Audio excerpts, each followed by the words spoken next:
This is breaking news. And I also want to personally thank Janine Dio, who is director of our Office of Victims' Rights. She does an amazing job, and we thank her for all her assistance. I also want to take the time to thank Crime Stoppers for all they do in helping us get tips in all major crimes in Nassau County. So we made a promise to Nafia and to her mom and dad that we would never give up, that we would be vigilant, that we would track down every lead. And we're here today to say that we have an individual who is going before, or just went before, the court to be arraigned. District Attorney Ann Donnelly is going to vigorously prosecute this case, but I wanted to take the time out to thank our great, great men and women of the Nassau County Police Department for their hard work. Again, we made a solemn pledge, and we made that pledge time and time again, that we would go and follow every lead, no matter where it led us to, in order to solve this crime and bring justice to Nafia and to her family. So I am incredibly grateful for the police work that we've done. Nafia is a wonderful young lady. I've gotten to meet her a few times, and she is a symbol of courage and fortitude. Her parents have stood behind her rock solid, and this is a day where justice will be served. And with that, at this time, I would like to introduce to you our lead prosecutor. She does an amazing job. She will be taking over this case and prosecuting it to its fullest extent, our District Attorney, Ann Donnelly. Ann? Thank you, County Executive Blakeman, Commissioner Ryder. Nafia, thank you for being here today.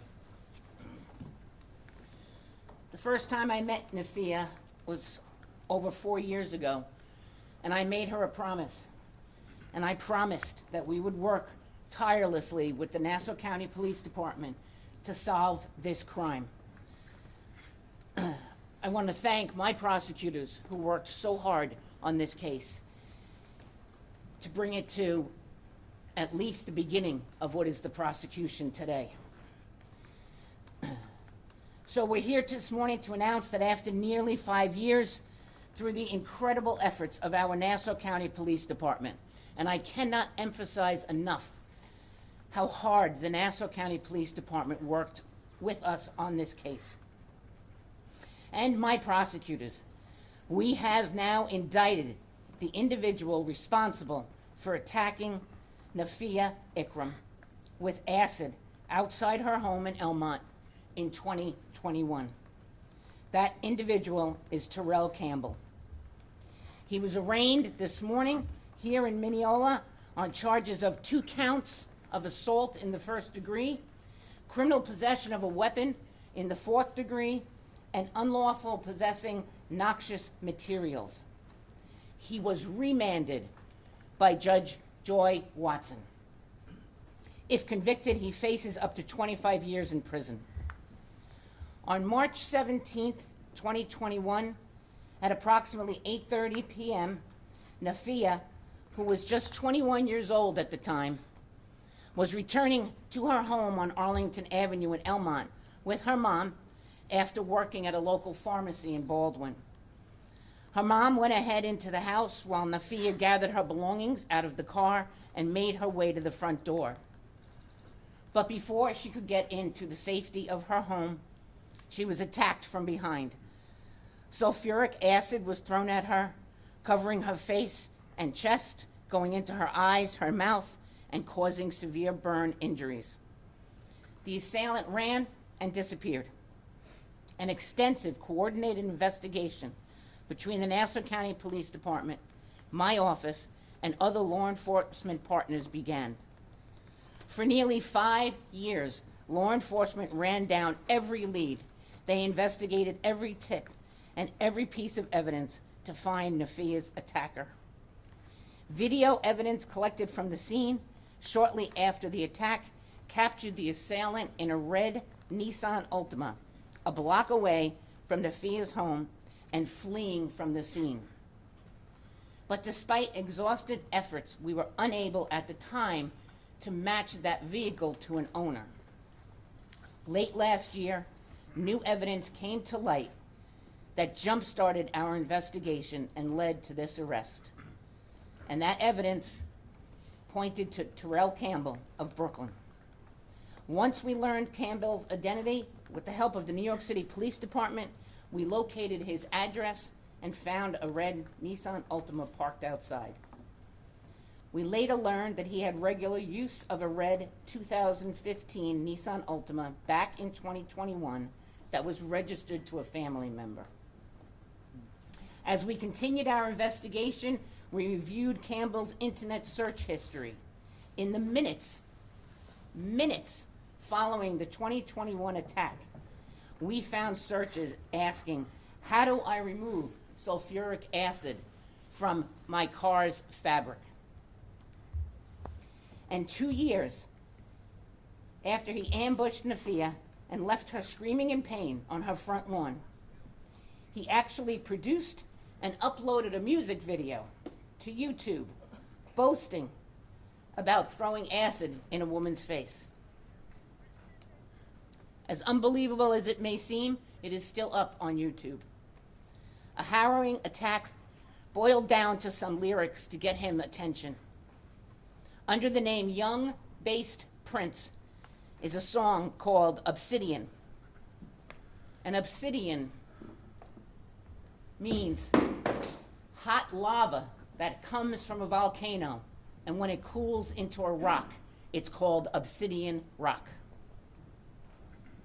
In this song, Obsidian, he raps on the street in the night like a hitman assassin, trying to run up and have your face burned in acid. It's sickening, it's cruel, and it's brazen. But through the incredible detective work and through the incredible partnership with my prosecutors, finally, we believe this almost 5-year-old mystery has been solved. These past 5 years have not been easy for Nafia. She survived the attack, but that was just the beginning of a painful journey for a beautiful young woman. After the attack, she permanently lost eyesight in her right eye. She has undergone countless surgeries and reconstructive grafts. The scarring in her throat is so severe that she must suffer through routine operations to remove scar tissue.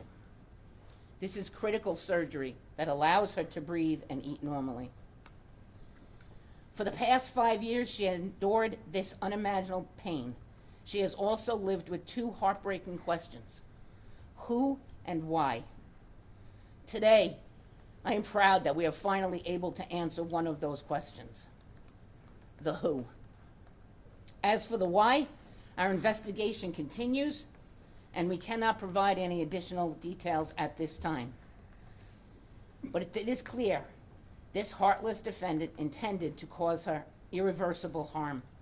And later, he cared so little about the traumatic, life-altering injuries he caused, he used the attack to try to further his rap career. Campbell thought he got away with it. He bragged on the internet for everyone to see. He thought, after several years without an arrest, that he was home free.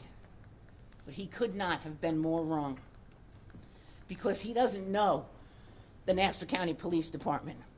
He doesn't know my office and my prosecutors. But he will now. We will hold him accountable for the anguish he caused this young woman and her family. I'm going to turn it over to Police Commissioner Ryder. Thank you.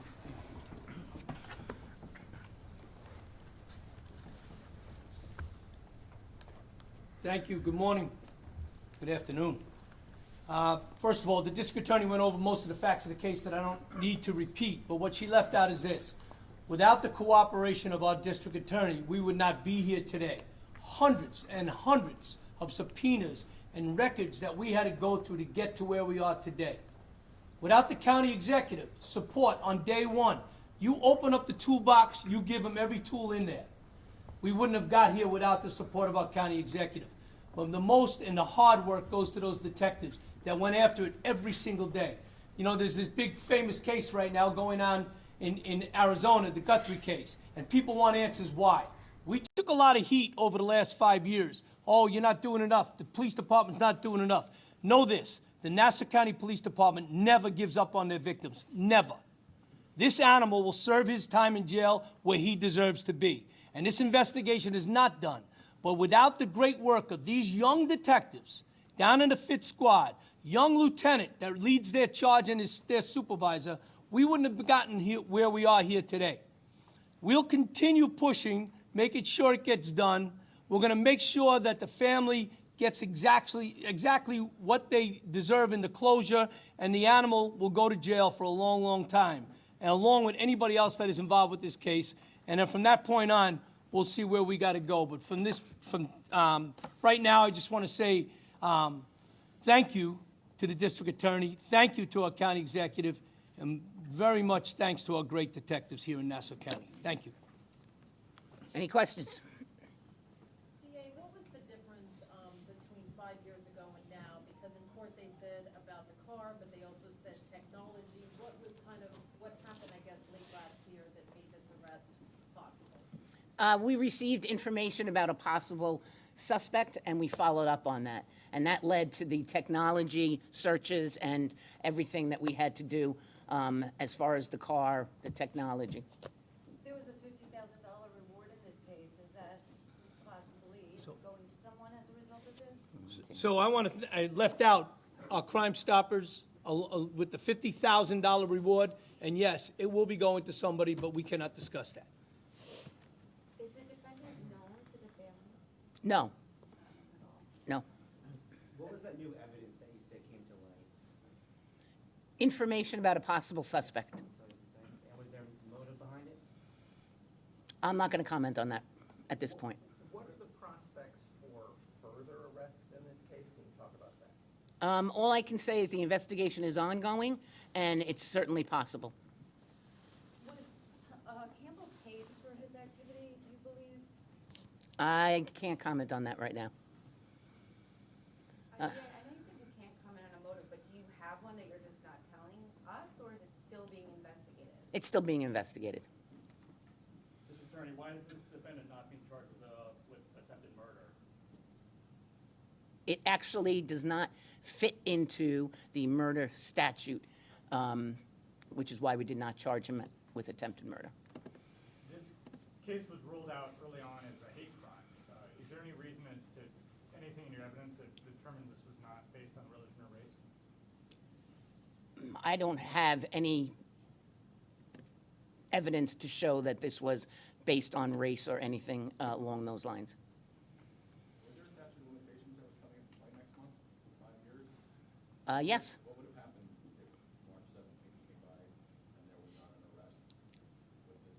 Can you talk about the statute of limitations? Well, a statute of limitations, if we go past that point, means that we cannot arrest and prosecute someone for the crime. Was it 5 years? It is. So is that possibility that he was paid for this action something you're looking into? Yes. Thank you, guys. Thank you. Want to make any statement? No, at this time, the family has requested that there be no questions. It's their request, and we We're need gonna to honor respect that. Somebody else goes out, okay? Give me a hug. Hold on one second. Patia's mother wants to thank everybody. Do you want to thank them?